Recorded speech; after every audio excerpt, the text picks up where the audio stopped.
Opa, aqui é Rodrigo Hilder e hoje eu quero falar com você sobre a minha história, quem sou eu, da onde eu vim e como eu consegui iniciar minha carreira profissional como estagiário ganhando R$ 900 por mês e em 2019 ultrapassar a margem de 400 mil no ano fazendo aquilo que eu escolhi para fazer, aquilo que eu gosto e de alguma forma contribui com uma série de pessoas. Então vamos lá, se você quer saber um pouco mais sobre isso, fica aqui comigo que eu vou te entregar conteúdo através daquilo que eu passei na minha vida pessoal e profissional até aqui. Vamos lá. Eu sou de São Bernardo, eu nasci e fui criado até os meus 22 anos lá. Eu sou filho da Tiana, filho do Wallace, sou o pai do Gabriel, marido da Laís, irmão do Ricardo e do Diego. Esse é quem eu sou. Tenho características que me definem como honestidade, valor de família, valor de contribuição. Esse é um pouco de quem eu sou. Mas eu não sabia de tudo isso lá no começo da minha carreira. Talvez se eu soubesse, poderia ter me ajudado um pouco mais. Eu estudei no início até a 8ª série em escola do estado, escola municipal, estadual, e eu fui ter a oportunidade de ir para uma escola particular no meu primeiro colegial. Não foi uma das melhores experiências, inclusive eu repeti o meu primeiro colegial. Era um curso acadêmico junto com um curso técnico. Mas na ocasião, por questões de adaptação, até um pouco de resistência, eu estudava de manhã e eu não consegui acompanhar a turma, reprovei. Eu pedi para os meus pais que me colocassem à noite e aí eu comecei a ter um desempenho diferente. Naquela ocasião, eu conheci pessoas diferentes que me fizeram enxergar a vida pessoal e profissional de outra forma. Enquanto eu estava na escola do estado, e não tem nada contra, não é uma crítica ao regime, ainda que não seja dos melhores, mas na escola que eu estudava, que lá no começo, da primeira até a 5ª série, se chamava Lopes Trovão.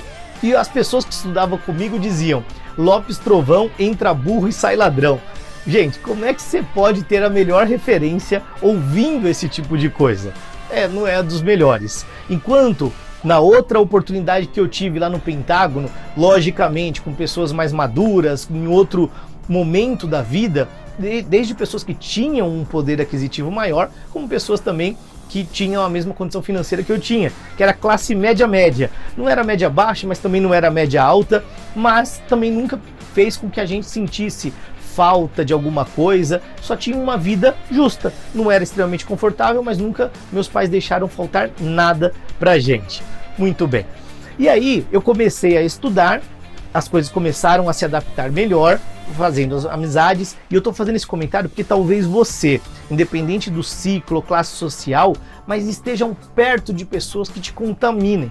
Sempre nós estamos sendo influenciados e essa influência pode ser boa ou ruim, portanto, olhe para aquilo que estão te falando. A historinha do Lopes Trovão entra burro e sai ladrão, ela não contribuía muito com algumas coisas que eu vinha buscando. Mas tudo bem, seguindo. E aí, quando foi em 99 eu entrei nessa escola. Reprovei, em 2000 fiz o primeiro colegial novamente e quando foi 2002 eu consegui entrar num estágio remunerado pela primeira vez. Foi a primeira vez que eu entrei numa empresa para trabalhar, ainda como estagiário. Mas eu dei sorte. Eu dei sorte porque nessa empresa os estagiários eram encarados e visualizados como profissional efetivo. Logo, na ocasião a gente reclamava um pouco. Poxa, o estagiário aqui é que nem escravo, tem que trabalhar igual um funcionário efetivo. Só que é a melhor coisa do mundo. Por quê? Eu tive a oportunidade de aprender e não ficar naquela só de conhecimento, informação e não poder colocar em prática por ser estagiário. Contrário, a todo momento eu aprendia e eu convertia esse conhecimento, essa informação em aprendizado, porque eu era cobrado disso. E isso fez com que eu crescesse muito. Nos primeiros meses, entre 6 e 8 meses, trabalhando em compras, que foi o primeiro processo que eu entrei e comecei a desempenhar minhas atividades, surgiu uma oportunidade de acompanhar o pessoal da qualidade. Eu criei, na verdade. Por quê? Como a maioria das empresas, talvez você já tenha passado por isso, tem os movimentos de qualidade. Tem empresas que é um movimento normal, outras empresas, esse movimento é um pouco mais forçado. Por quê? Quando chega na véspera da auditoria, tem que arrumar a casa, tem que criar papelada, tem que fazer todo um circo para mostrar para o auditor, porque aquilo não é perfeito e não funciona totalmente bem. E aí, na ocasião, eu via um movimento e que ficava em ênfase. Todo mundo estava de olho naquilo que acontecia com o processo da qualidade. E eu queria entender como que era aquilo. E aí eu comecei a pedir para participar do que eles estavam fazendo, sem entender o que era. Sem muita maturidade, eu achava que aquilo era legal pra caramba. Hoje eu tenho clareza que na verdade aquele movimento se fazia necessário porque muitas coisas não estavam corretas. Mas naquele momento eu não sabia. E diante disso eu comecei a pedir para ir aos finais de semana com eles, pois era onde acontecia a maior parte desses movimentos. E quando eu comecei a ir, eles não se negaram porque tinha muito trabalho e poucos braços para fazer tudo que precisava ser feito. Logo, eles aceitaram essa condição e eu comecei a ir. Aí o que aconteceu? Ao passar alguns finais de semana onde eu ia e não batia o cartão de ponto era aqueles cartão retangular na cor de papel pardo que você colocava manualmente para bater o horário de entrada, saída, almoço.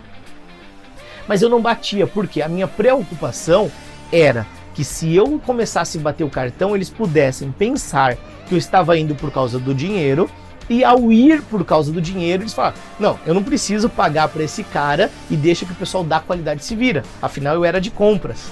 E aí a gerente do RH, mesmo sem eu falar nada, percebeu, lógico, que eu estava indo trabalhar pelo controle da portaria e não estava batendo cartão, logo não estava recebendo.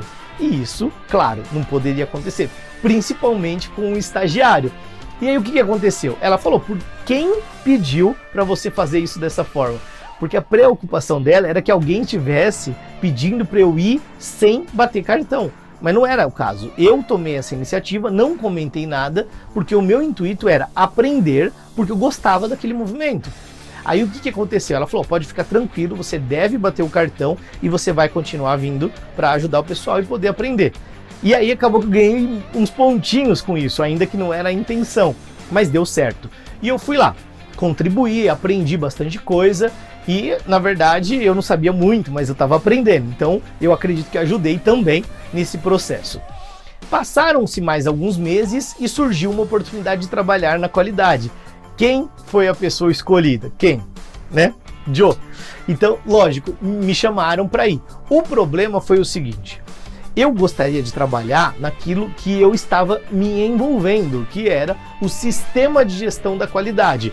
Aprender com as normas ISO 9000, na época era QS 9000, sistema automotivo, e esse sistema como um todo. Mas a oportunidade que surgiu era para cuidar dos problemas técnicos de qualidade e se envolvendo com todo esse pessoal. E aí, é aí que começa a vir alguns desconfortos, porque eu não queria isso. Eu queria trabalhar com a parte de sistema, com a documentação, com a estratégia. E eles tinham uma oportunidade técnica de problema de qualidade de produto. E eu falei, não, eu agradeço, mas não é isso que eu quero. Não é isso que eu estou buscando. E diante disso, o que aconteceu? Eu falei que não queria. E o gestor da área, dessa parte mais técnica, era uma pessoa, digamos, não muito fácil de lidar. Mas, ok, eu falei que não queria. Essa informação chegou para a diretora administrativa, que ficou ligeiramente indignada e disse que eu não poderia escolher aonde eu queria trabalhar, que eu deveria trabalhar aonde a empresa precisasse que eu estivesse, o que é bastante razoável, né? Ainda mais que eu era estagiário. Mas eu falei não, e assim, a gerente do RH me chamou e falou, Rodrigo, na verdade me chamavam de Wilder, né? Que agora virou uma confusão. Mas me chamava de Wilder, você precisa ajudar esse departamento, senão vai ficar muito ruim para você. E aí eu falei, poxa, agora ferrou. Que cagada que eu fui fazer ao me envolver num processo para depois eu criei uma armadilha para mim mesmo. Foi essa a sensação naquele momento, naquela ocasião. Mas eu fui e eram muitos problemas que eu tinha que cuidar. Porém, aquilo foi me dando mais aprendizado. Porque quando a gente vê sobre um problema, qual que é a primeira coisa que nos vem na cabeça? Que o problema é algo ruim, é algo que ninguém quer ouvir, e de certa forma é isso mesmo. Só que quando você tem um problema, você tem uma oportunidade. E na maioria das vezes a solução está no problema que você detecta. E por que ela está ali? Porque ao detectar um problema, você tem a oportunidade de aprendizado, você tem a oportunidade de conhecer melhor o processo de execução de algo, e assim eu fui conhecendo muito mais sobre os problemas, sobre as soluções e me envolvendo mais com outras pessoas. E o tempo foi evoluindo, eu fui efetivado, então eu entrei em 2002, em 2005 eu fui efetivado, demorou, na condição de estagiário, eu tivesse outros estagiários que me ajudavam na minha atividade. É como se fosse um estagiário líder. E ali eu comecei, inclusive, a experimentar as primeiras oportunidades de liderar, sem habilidade, sem treinamento, sem nada na época. Mas eu comecei no campo de batalha, na prática, testar o que era receber uma informação, dividir com outras pessoas e cobrar um resultado. De uma forma desorganizada, mas eu comecei a provar, a aprender e a experienciar isso.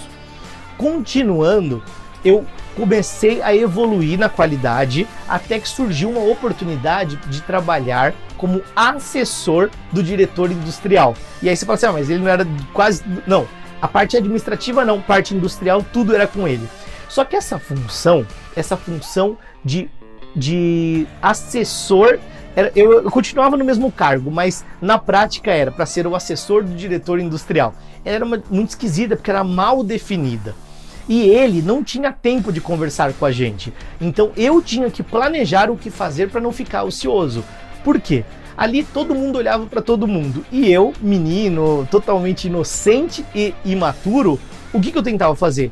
Me ocupar com alguma coisa, mas era difícil, porque ele não me passava. Foi onde eu aprendi que mesmo que ninguém me fale nada, eu preciso identificar o que precisa ser melhorado para eu começar a colocar em prática, ainda que ninguém me fale nada. E essa lição, talvez você passe por isso, talvez sim, talvez não, mas sempre, ainda que ninguém te fale nada, você tem a oportunidade de fazer aquilo que precisa ser feito pela sua visão. Porque é melhor você errar tentando fazer o que precisa ser feito do que justificar que você está parado porque ninguém te falou nada. E o nome disso se chama proatividade. E eu aprendi assim, na prática, tendo que me virar por ninguém me falar nada. Essa função, né, era previsível que acontecesse isso, ela durou pouco, por 6 meses aproximadamente, 6, 7 meses, já me retornaram para a qualidade. Por quê? Porque quando eles me retornaram, eles viam que ali eu sabia fazer, ali tinha um direcionamento e tinha muitas dores, tinha muitos problemas que precisavam ser resolvidos. E eu voltei para lá. Ao voltar para a qualidade, eu comecei a cuidar de reclamação de cliente. Foi quando eu comecei a ter mais contatos com o mercado, eu comecei a falar com fornecedores, participar de reuniões, participar de workshop, enfim. Eu comecei a ter um relacionamento, um networking mais abrangente, que ia além da empresa que eu trabalhava. Ali eu era já efetivo, mas eu tinha outros estagiários que me ajudavam a trabalhar tanto na parte de não conformidade interna, aquela primeira função que eu desempenhei, como as reclamações de cliente. E assim eu vim caminhando, mas começou a se tornar uma zona de conforto para mim. Por quê? Eu já sabia fazer aquilo, eu já conhecia a maioria dos problemas da empresa. A empresa, ela fornecia para todas as montadoras, GM, Volkswagen, Fiat, enfim, todas as montadoras de automóveis aqui no Brasil. Diante disso, eu já não queria mais aquilo. Foi quando a diretora administrativa perguntou: Rodrigo, o que você quer trabalhar aqui com a gente? Qual é o lugar que você gostaria de trabalhar?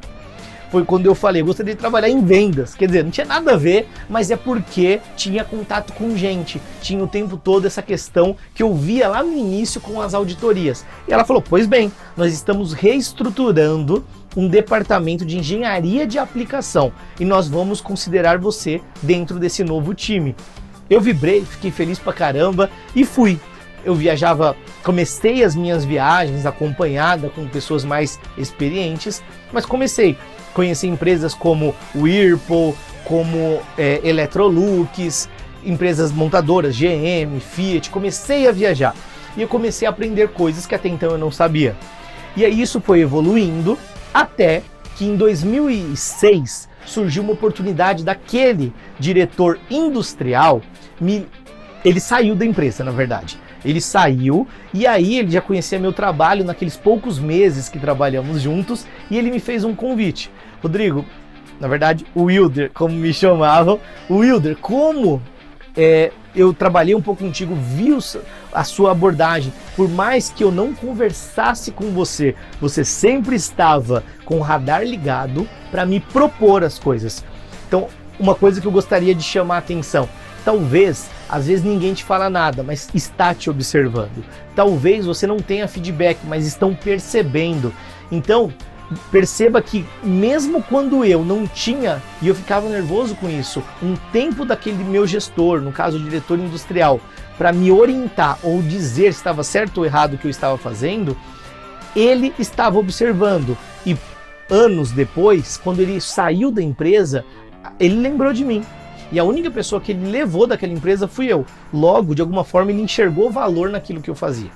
Foi quando em 2006, que eu estava onde eu pedi para estar, que era em vendas, eu tive essa oportunidade de sair da empresa. E eu saí em dezembro de 2006, pedindo demissão, deixando, na verdade, tudo ali combinado. Eles não ficaram felizes, afinal eles tinham me dado a função que eu pedi, mas era uma oportunidade de sair. Só que não era mudar de emprego, era sair de Diadema, morando na casa dos meus pais. Meus pais moravam em São Bernardo, eu com eles, e a empresa era em Diadema, muito perto, inclusive. Mas era para sair dali e começar a morar sozinho em São José dos Campos, a mesma cidade que eu vivo hoje. Mas aí como isso aconteceu? Eu saí, pedi demissão em dezembro, e no começo de 2007 eu iniciaria, só que começou algumas mudanças. E aí vem mais uma lição, mais um aprendizado. Quando eu saí em 2006 e fiquei esperando as férias para em janeiro iniciar para o novo trabalho, esse diretor falou que teve algumas mudanças na empresa que ele estava.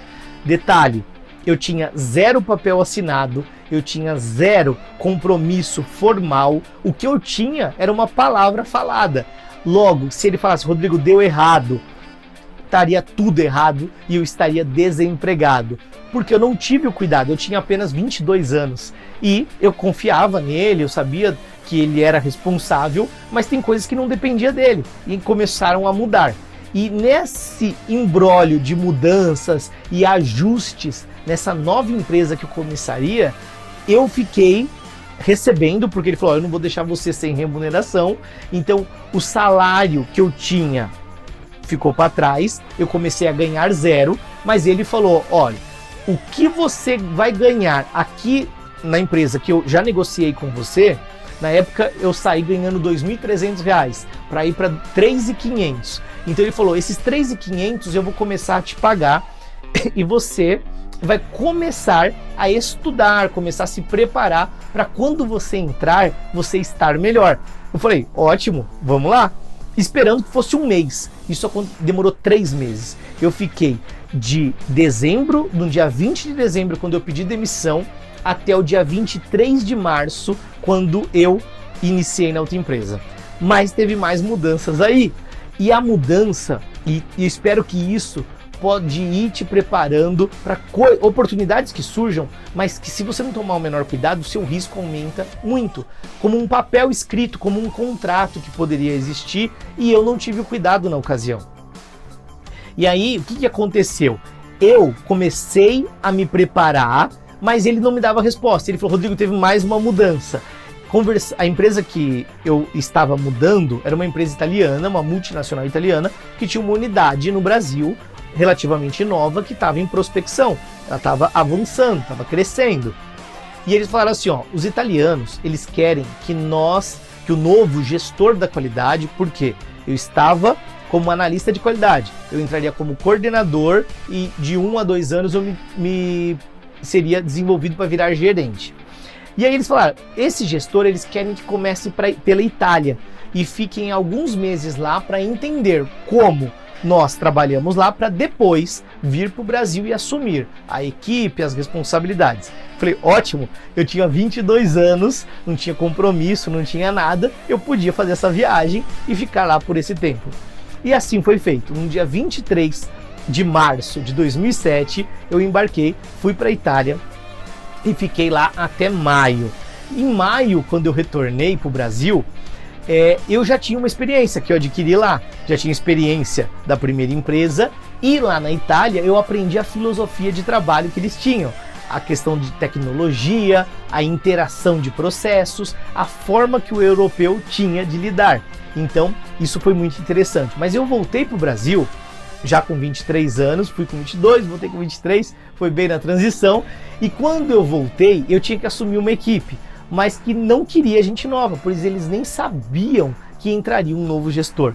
E o gestor antigo seria deslocado, não seria mandado embora, mas deslocado para outra função. Ok, eu comecei, as coisas começaram muito difíceis, como normalmente as coisas são, de início, afinal, tudo que a gente vai fazer pela primeira vez a gente é um pouco amador, para não dizer muito amador.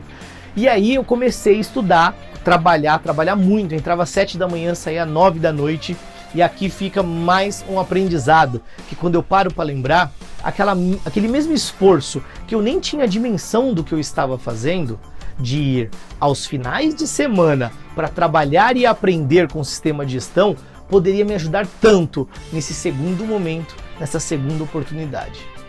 Porque ao lembrar e resgatar aqueles aprendizados, me permitiu, lógico, com essa carga de trabalho dilatada, entrando 7 da manhã, saindo 9 da noite, mas me permitiu criar um alicerce, uma base, e eu ter propriedade daquilo que eu precisava saber. Porque eu realmente não sabia. Eu assumi sem hesitar, quando ele me ofereceu a responsabilidade, eu falei, eu topo e eu vou fazer acontecer. Mas eu, sinceramente, não estava totalmente preparado. Mas a minha atitude, o meu comprometimento em fazer superava a minha inexperiência e a minha falta de conhecimento técnico naquilo que precisava ser feito. Ou seja, o equilíbrio entre aptidão e atitude comportamental, aptidão técnica e atitude comportamental, me fez conquistar aquilo que em 2007 eu comecei a construir na minha carreira profissional. Eu costumo dizer que a primeira empresa que eu passei foi que eu entrei como estagiário, fiquei muito tempo como estagiário, foi um grande aprendizado, mas tudo aconteceu nessa segunda empresa. Porque nessa segunda empresa eu tinha que tomar decisões, eu tinha que me preparar e tinha que agir. Com uma equipe muito pequena no começo, mas aqueles exercícios como estagiário coordenando outros estagiários me permitiram, na condição de coordenador com uma responsabilidade muito maior, exercitar. Mas eu sabia? Não, mas eu fazia. E eu errei muito. E graças a Deus que eu errei, porque me permitiu aprender. E eu acho que ninguém, e aí fica um detalhe que eu carrego todos os dias, quanto mais eu erro, mais eu aprendo. Quanto mais você erra, mais você aprende. Uma coisa correta é algo que já foi corrigido, é algo que já foi melhorado, porque tudo é passivo de erro e passivo de melhoria. Logo, se a gente erra, a gente aprende, a gente melhora. Então, isso eu sou muito grato por ter errado tanto, mas para que eu pudesse aprender e melhorar. Continuando, eu conquistei nesse cargo, depois de algum tempo, o cargo de gerente de qualidade. Eu conquistei implantações de sistema como 9000, que estava capenga, eu consegui reestruturar, implantar um sistema de gestão automotivo, no caso aí ATF, depois um sistema ambiental, implantação de um planejamento estratégico e fazer ou contribuir diretamente numa mudança de estrutura organizacional que em 2007, quando eu entrei, estava com 48 funcionários e mais do que triplicou faturamento, clientes e tudo mais por uma estratégia que eu auxiliava junto com a diretoria e os demais gestores. Então, quer dizer, eu conquistei algo criando oportunidades onde não tinha. Ninguém me convidou lá atrás para trabalhar nos finais de semana. Ninguém falou que eu tinha que trabalhar das 7 da manhã às 9 da noite. Mas eu entendi, porque eu sabia que eu não era tão competente quanto precisava ser para aquele novo cargo. E assim eu comecei a me desenvolver. Mas a história não acaba por aí, né? Eu trabalhei então de 2007 a 2016, quase 10 anos completou, nessa posição onde eu entrei como coordenador e saí como gerente de qualidade, meio ambiente, saúde e segurança e planejamento estratégico. Em 2016, quando eu saí, eu saí e eu fui demitido. Mas eu sabia durante 6 meses que isso aconteceria. Por quê? No meio de tudo isso que eu acabei de descrever, existia muita imaturidade comportamental. Eu até vou reforçar isso, imaturidade comportamental. Eu comecei a ficar muito bom tecnicamente, dentro de todos esses esforços, dessas viagens internacionais que aconteceram nesses 9 anos e meio aproximadamente que eu estive lá. Me fez ficar muito bom tecnicamente, naquilo que eu tinha que fazer.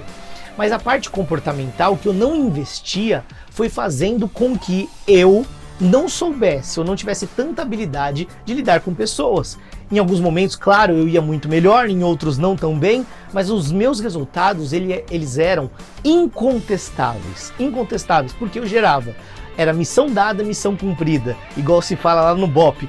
Porém, as coisas aconteciam, mas não eram o suficiente. Essa condição, ela estava tão desconfortável, tão desagradável, porque estava me fazendo mal para minha família, pois eu dividia as coisas que eu vivia dentro da empresa aqui com a minha família também, e isso foi começando a ficar cada vez pior. E nesses 6 meses eu tinha uma relação muito estreita, o diretor que me levou já não estava mais, era um outro diretor que também entrou praticamente junto comigo, ele era gerente comercial e se tornou o diretor operacional dessa empresa. E estava tudo estava muito desagradável e desconfortável. Foi quando combinamos que eu iria embora, eles me mandariam embora com todos os meus direitos e eu ia tentar. E eu estava muito tranquilo com isso. Afinal, 6 meses dá pra gente repensar, organizar e aceitar tudo aquilo. Eu sairia depois de quase 10 anos numa posição interessante, ganhando um valor legal, eu sairia numa condição boa. Mas o que aconteceu? Quando eu saí, eu me vi totalmente na lona. Porque quando eu saí, parece que a ficha caiu. E quando essa ficha caiu, eu pensei, meu Deus do céu, o que eu fui fazer? Foi aí que eu comecei a entrar num processo assim de desânimo.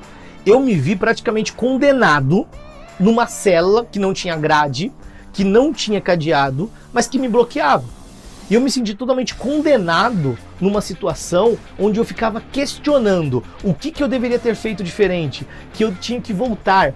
E aí, para quem já passou por isso, se você já passou, talvez você deve entender o que eu estou falando aqui agora. Quando a gente sai de uma empresa ou de uma relação de um tempo maior, a gente só fica pensando em voltar. A gente só fica lembrando e querendo acompanhar o que está acontecendo lá. Se eles estão sentindo minha falta, se não estão. Eu passei por isso.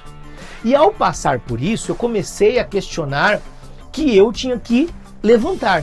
Mas é difícil levantar quando você não quer transparecer tanta dificuldade, a dor que você está sentindo. E eu senti tudo isso. Foi quando, num domingo, eu me lembro assim dos detalhes. Era um domingo, eu saí com meu filho para ir num parque aqui da cidade. O nome do parque chama Santos Dumont. É um parque, né, que é todo decorado com aviões, Santos Dumont, né? E aí nesse parque, eu fui lá com meu filho, eu tava desempregado, não tinha nada para fazer, e fui lá. Foi quando meu filho falou, nossa pai, olha a barba daquele homem, e esse homem, na hora que eu olhei, porque realmente era uma barba bem comprida, eu não usava barba na ocasião, e eu olhei, era o Weber. Quem era o Weber? Em 2007, quando eu entrei, 2007 exatamente, quando eu entrei na MSA em São José dos Campos, o Weber foi o meu primeiro estagiário que eu contratei, que ia me ajudar nesse processo de reestruturação da empresa. E ele tirava Xerox, o Weber tirava Xerox numa faculdade, e ele já tinha feito um curso técnico, mas nunca tinha trabalhado numa empresa. Eu ajudei o Weber no desenvolvimento, em todo o processo, e o Weber ficou muito bom. Eu até brinco com ele, quando ele ficou bom, ele foi embora. Mas por quê? Ele ficou 2 anos e alguma coisa com a gente, mas ele tinha uma aspiração de crescer mais do que a empresa pudesse remunerá-lo. E eu mesmo falei, cara, vai pro mercado, vai crescer e você merece. E ele foi. E de certa forma a gente perdeu um pouco o contato, teve outras pessoas que passaram também nessa mesma função. E nesse dia, nesse mesmo domingo, eu encontrei o Weber, né? E aí eu falei, meu Deus, né? Quanto tempo e tal. E a gente se encontrou, ele também com um filho pequeno, conversamos e nos atualizamos. Trocamos telefone, atualizamos os telefones e tudo mais e fui embora. Na segunda-feira, o Weber me mandou uma mensagem dizendo assim: Wilder, você conhece alguém para me indicar para trabalhar como representante de vendas? Era para trabalhar como vendedor de uma empresa que ele estava na posição de coordenador industrial. Então, o Weber estava trabalhando como coordenador industrial e ele falou dessa vaga de vendedor. Nessa vaga de vendedor, eu falei, eu sou a pessoa para indicar. Ele falou, não, você tá doido, é uma vaga para ganhar pouco, é R$1.000 por mês. R$1.000 por mês. Eu falei, Weber, eu tô com R$0 por mês. Não interessa o quanto eu já ganhei, interessa que hoje está zero. E essa posição de R$0, cara, depois eu vou mudar, eu vou melhorar. E ele, meio relutante, falou assim, não, eu acho que não tem nada a ver com você. Eu falei, ó, me passa o contato da pessoa, marca uma entrevista que, se você não for contra, eu realmente gostaria de participar. Foi aí que eu saí de casa, eu estava desempregado, ganhando acima de 5 dígitos, eu ganhava mais de 12 mil, porém, naquele momento eu ganhava R$0. E aí eu fui para a entrevista. Eu confesso que quando eu entrei no carro, a vontade de chorar, o nó na garganta, só de falar eu lembro e foi algo que eu acho que eu nunca vou esquecer. Porque por mais que eu quisesse estar consciente daquilo que eu acabei de falar, que eu ganhava muito bem, mas eu estava ganhando R$0 e R$1.000 era melhor do que nada. É difícil aceitar uma posição que te retorne tanto. Porque, não sei se você já ouviu falar, às vezes a gente tem que dar um passo para trás para dar 2 para frente. Só que esse não era um passo para trás, eram muitos passos para trás. Se você lembrar, no começo desse vídeo eu falei que quando eu era estagiário eu ganhava 900 e pouco por mês, em 2002. E nós estávamos em 2016 para eu voltar a ganhar R$1.000 por mês. Mas eu fui. Ao chegar nessa empresa, e a entrevista aconteceu, era realmente R$1.000 por mês e uma comissão de 5% de tudo que eu vendesse. Então eu seria definitivamente um vendedor, ganharia R$1.000 por mês e, se eu vendesse alguma coisa, 5% bruto do valor bruto que eu vendesse. O problema era, eu nunca tinha trabalhado em vendas direta nessa forma, mas tá tudo bem, eu tentaria fazer. O problema era, R$1.000 por mês não pagava nem a escola do meu filho. Mesmo assim eu aceitei. E ele falou, vem aqui amanhã e você já pode começar conhecendo a empresa para você saber aquilo que você vai vender. Eu falei, ok. Voltei no dia seguinte para começar. Ele me disponibilizou um chip de celular e me disse, no final do dia a gente conversa, porque eu quero saber o que você entendeu e que você me fale como você vai abordar os clientes.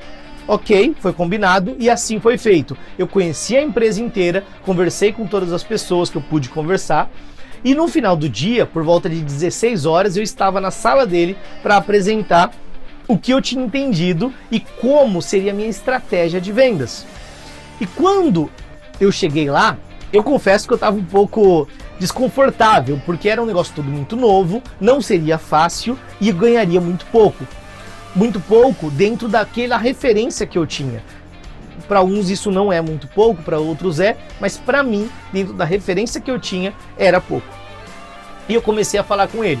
Ele perguntou o que eu achei da empresa. Eu falei que eu gostei, claro, né? Falando com o dono da empresa, eu falei, gostei muito, tô feliz com a oportunidade, ainda que totalmente desconfortável, mas eu estava de fato feliz por estar levantando de uma queda, como eu falei, eu estava na lona. E aí eu estava feliz. Mas eu falei, eu percebi uma série de oportunidades e eu listei essas oportunidades no meu caderno das conversas que eu tive. Oportunidades de mapear os resultados, de entender aonde começa e aonde termina um processo, as responsabilidades, as autoridades e qual era o fluxo de comunicação e de trabalho dentro daquela empresa. Ou seja, o que eu acabei de falar era tudo que eu tinha feito nos últimos 10 anos. E aí quando eu falei isso, ele arregalou os olhos e disse assim, Rodrigo, com um sotaque forte que ele tinha, mas como você faz para corrigir tudo isso? Você sabe fazer isso? E na mesma hora, eu entendi o que estava acontecendo ali e falei, sei, fiz isso nos últimos 10 anos por diversas vezes e eu posso te ajudar. E naquele momento a coisa começou a virar. Meus olhos começaram a brilhar porque eu enxerguei uma oportunidade que até então não existia. E foi onde eu falei para ele assim, eu posso te ajudar. Ele falou, não, então tá feito, esquece vendas. Desse mesmo jeito ele falou, esquece vendas. Fez assim com a mão e disse, me ajuda nesse trabalho e depois, se for o caso, você me ajuda com vendas. Eu falei, maravilhoso, vamos lá, né? E aí ele falou assim, como a gente pode fazer para começar? Eu falei, ó, a gente tem que começar que você tinha me oferecido R$1.000 e 5% do que eu vendesse. Para fazer o que você está me pedindo, eu não vou vender nada. E aí, por R$1.000, eu não consigo fazer esse trabalho. E aí eu já comecei a negociar aquilo que estava acontecendo. Ele falou, mas o que você sugere? E eu falei, R$2.500 eu iria, nessa condição de vendedor, trabalhar da minha casa, indo lá uma vez por semana, para ganhar esses R$1.000. E com o chip de celular deles. Eu falei, nessa nova condição, eu venho 2 vezes por semana, por isso o valor sai de 1.000, vai para 2.500, e os 5% vai ficar 0. Aí ele falou, ok. Eu falei, não, mas eu tenho que ter uma comissão para poder valer a pena. Ele falou, mas você não vai vender. E aí que tá o pulo do gato. Eu falei, eu quero uma comissão de todo o faturamento, porque eu vou ajudar todos os vendedores organizando a empresa.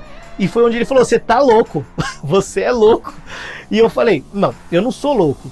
Se não der resultado, você fala assim, ó, quanto que tá o seu faturamento médio nos últimos 6 meses? Se eu não ultrapassar esse valor médio, você me dá R$0. O que eu ultrapassar, você me dá 2,5%, porque era 5 do que eu vendesse, 2,5 do que você faturar, mas que ultrapassar a média dos últimos meses, para mostrar que o resultado do meu trabalho está fazendo sentido. Para minha sorte, eu acredito que sorte, porque eu não tinha nada a ver com isso. O faturamento deles tinha caído muito nos últimos meses. E esse faturamento estava, em média, R$70.000, aproximadamente. E aí, como tinha despencado, a média era baixa. Então, se eu conseguisse fazer uma mudança rápida, eu já conseguiria superar essa média, o que para mim era muito favorável. E nós negociamos, ficou um pouco abaixo dos 2.500 que eu pedi, ficou R$2.000 e os 2,5% ele aceitou. E eu comecei a fazer o trabalho. No primeiro mês de trabalho não aconteceu nada. No segundo mês, essa empresa saiu de R$70.000 e foi para 273 mil. Nesses 273 mil, ele já enxergou que tinha uma mudança. Claro que o meu trabalho gerou efeito porque despertou ou redespertou o interesse das pessoas em fazer o que precisava ser feito. Isso foi no segundo mês, 273. No terceiro mês de trabalho, ultrapassamos a marca de R$400 mil. E ao ultrapassar, esse americano ficou alucinado. Por quê? Ele entendeu que o problema ali era de organização, era de comunicação, e nós conseguimos organizar. E aqueles R$1.000 por mês que eu saí de casa para ganhar, ele não aconteceu. Graças a Deus, graças ao meu acreditar, a minha atitude, ele não aconteceu. E eu nunca ganhei esses R$1.000 dessa empresa. Foi sempre superior, porque de alguma forma eu saí de casa para ganhar esses R$1.000. Se eu não tivesse saído, essa mesma oportunidade não teria acontecido. E aí eu gostaria de dividir com você a oportunidade de olhar para as coisas do jeito que elas são. Porque o ter vai vir por consequência do que você faz. E o que você faz se torna possível dependendo do que você é. Por isso que eu gosto de repetir que você tem que ser, fazer e por consequência você vai ter. E isso começou a ficar claro. Foi assim que em 2016 eu fiz minha primeira consultoria. Eu restabeleci contatos com parceiros que eu conheci nos últimos 10 anos nas empresas, na MSA, a empresa que eu passei, e comecei a fazer consultoria em parceria. Eu tinha minha empresa aberta para poder emitir nota para essa primeira empresa e eu prestava serviço para uma outra consultoria. E isso começou a ganhar corpo, eu comecei a gostar, porque eu estava fazendo aquilo que eu gostava, sendo remunerado, ainda nesse primeiro ano muito menos do que a posição de gerente que eu tinha, mas eu estava gostando. Mas tinha um outro problema, qual que era? O equilíbrio com a minha família. Afinal, enquanto eu estava na empresa, eu tinha hora para entrar e tinha hora para sair. Nessa nova função, eu estava longe, então eu não tinha hora para sair de casa e menos horas ainda para voltar. E isso começou a gerar um desequilíbrio, porque na ocasião minha mulher trabalhava. E ela trabalhava numa instituição financeira. Não vou ficar falando do nome por razões aí, sei lá, de marketing, dessas coisas, dessas empresas. Então, ela trabalhava numa empresa grande e não podia, e precisava de mim aqui para ajudar com meu filho. E isso gerou alguns desequilíbrios. Mas, com o passar do tempo, isso foi se ajustando. Em 2016, eu terminei o ano muito mais contente no sentido que eu ganhava muito menos, mas eu estava vendo sentido no que eu estava fazendo. Eu não sabia como seria o futuro, ou seja, 2017, mas eu sabia que eu estava terminando 2016 muito melhor do que eu comecei. Em 2017, eu segui fazendo a mesma coisa que eu terminei o ano, consultoria. Até então eu não fazia treinamentos, eu fazia muito pouco, era pontuais os treinamentos que eu ministrava no início de 2017. No segundo semestre de 2017, em parceria com outras empresas, inclusive em 2017 eu me tornei auditor de um organismo certificador, aquela mesma função que me fez brilhar os olhos em 2002, a mesma função. E aquilo era uma realização, porque se tornar um auditor de uma certificadora, na ocasião, era uma conquista muito grande. E isso se fez possível por toda essa experiência com consultoria. Então, eu era auditor de uma certificadora, eu fazia consultoria pela minha empresa e fazia consultoria, treinamento e já fazia palestras em 2017 por mais 2 empresas parceiras. Em 2016, então, o ano terminou mais ou menos na mesma condição que eu tinha enquanto eu trabalhava na empresa, porque eu trabalhei até agosto e os meses que faltaram ali ficou mais ou menos elas por elas. Mas eu tinha rescisão, eu não tinha problema de dinheiro até então. Mas eu investi muito pesado do final de 2016 para 2017 em treinamentos. Então saía muito dinheiro e entrava pouco. Mas eu estava afiando o meu machado. Por quê? Para entrar nesse mercado que eu estava querendo, eu precisava ter muito mais conhecimento, muito mais preparo. Eu fui buscar sessões de terapia, psicanálise, coaching para me ajudar a me desenvolver. Por quê? Ainda que as coisas começaram a acontecer, eu estava muito perdido comigo mesmo. E aí as coisas começaram a caminhar. Em 2017, eu consegui atingir praticamente a mesma coisa que eu estava dentro da empresa. Praticamente, um pouco menos talvez. Eu ganhava 160, 160 e pouco dentro da empresa. Na consultoria, palestra, treinamento, eu comecei a atingir uma faixa próxima de 150 mil reais. Depois, em 2018, aí eu consegui dar um avanço muito maior. Por quê? O ano de 2017 foi de muito investimento em conhecimento, treinamento, mas eu trabalhei muito mesmo. Eu praticamente não ficava em casa, eu via minha mulher e meu filho aos finais de semana. Mas em 2018, eu saí de 150 mil de 2017 e consegui terminar 2018 com 360 mil reais de faturamento. Já nesse ano de 2019, nós vamos passar a marca de 400 mil. E a gente não para de crescer. Em 2019, nós assumimos reduzir o faturamento para investir em novas estratégias, para que a nossa mensagem pudesse chegar em mais pessoas através dos treinamentos online.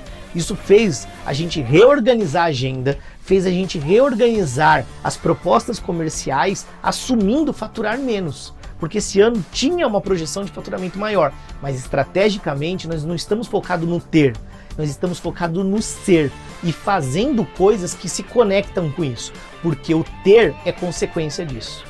Então, de alguma forma, a minha vida vem se moldando o tempo todo em relação ao que eu faço, o tempo todo em relação à conexão que eu gero com o outro, o quanto eu consigo contribuir.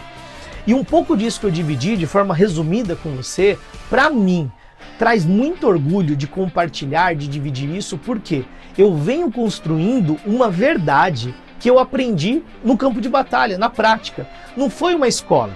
Para eu me formar em engenharia, eu tive a motivação de que se eu não fosse engenheiro, e naquele momento eu praticamente não estava indo para a faculdade, o diretor que me trouxe para São José dos Campos disse assim: eu não gostaria que o gerente da qualidade não fosse um engenheiro. E faltavam 6 meses, foi onde eu arrepiei, eu tinha DP, tinha um monte de pendências, eu eliminei todas para eu conseguir me formar. E aí, se tornar gerente, se tornar uma pessoa com nível de importância maior dentro da empresa, foi sempre suando, foi sempre correndo atrás. Então, eu não gosto de falar assim, nossa, história de sucesso, acho que não é isso. Mas eu tenho orgulho por saber que as coisas que eu conquistei até aqui e que eu ainda vou conquistar, nada foi sorte, nada veio por acaso. Todas as buscas que eu tive até então foi jogando o boné para o outro lado do muro e dando um jeito de buscar esse boné. E isso continua acontecendo. Ele continua acontecendo. Para eu gravar um vídeo igual eu estou gravando aqui agora, era um sacrifício, porque eu não conseguia lidar muito bem. Hoje eu sou o melhor gravando, eu sou melhor do que eu fui ontem, eu sou melhor do que o primeiro vídeo que eu fiz. E a minha busca continua sendo essa, eu ser melhor do que ontem, eu gravar um vídeo melhor do que o último, eu dar uma palestra melhor do que a última. E aí eu pergunto, e você? Qual é a sua história? Qual é a sua busca? Porque a história que você pode contar da sua vida pessoal, da sua vida profissional, é a história que você escreve, é a história que você decide escrever todos os dias. Eu espero que essa história, que esse resumo que de alguma forma eu estou fazendo aqui, ajude a mostrar um pouco mais do que é o Rodrigo Wilder, do que o Rodrigo Wilder vem buscando. Porque a minha busca é, através do meu trabalho, do meu conhecimento, que eu não paro de buscar, te ajudar a ser um profissional melhor, um profissional disputado no mercado, que você não tenha medo de perder o emprego, mas que a empresa ou o cliente que você tenha medo de te perder. Por quê? Se você está seguro do que você faz, não vai faltar cliente, não vai faltar empresa. Agora, se você não está conseguindo se posicionar e vender bem o que você faz e nem você acredita, vai ficar difícil convencer outro alguém. Por esse motivo, acredite em você. A primeira promoção é você quem dá, é você quem faz. Porque por consequência os outros também vão fazer. Espero que minha história de verdade tenha te ajudado a enxergar a sua de um jeito diferente. Um abraço para você. Se você curtiu, se fez sentido, curta, deixa seu comentário dizendo qual é a sua busca. E aí a gente vai se vendo e se falando por aí. Um grande abraço e até lá.